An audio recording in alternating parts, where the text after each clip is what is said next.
ఇక్కడికి వచ్చినప్పుడల్లా అరవింద్ నా కళ్ళ ముందు నుంచే పైనుంచి కింద పడటం గుర్తుకొస్తోంది. నీకెన్నిసార్లు చెప్పాలి పవి? అరవింద్ అన్నయ్య పైనుంచి పడలేదు, పడేలా చేశారు.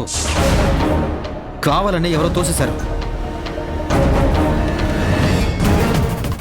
అరవింద్ మీద అంత కక్ష ఎవరికుంటుంది? తను ఎవరి జోలికి వెళ్ళడు, ఎవరిని బాధ పెట్టడు. నా అరవింద్ని చంపేంత కోపం ఉన్న ఆ నీచుడెవరు? అది తెలిస్తే నేనెందుకు ఊరుకుంటాను పవి? అంత తేలిగ్గా నేనెందుకు వదిలిపెడతాను?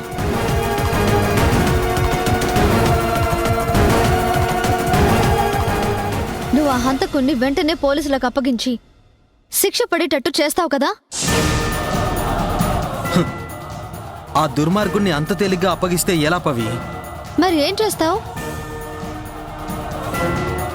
మా అన్నయ్య చావుకి కారణమైన ఆ రాక్షసుణ్ణి చెట్టుకి కట్టేసి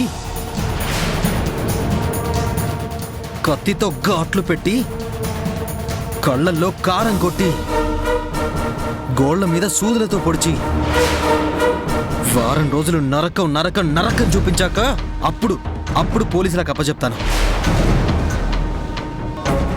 అంటే పోలీసులు 3rd డిగ్రీ యూజ్ చేయకముందే నువ్వే యూజ్ చేస్తావన్నమాట. ఆపండి ఆపండి ఆపండి ఆపండి.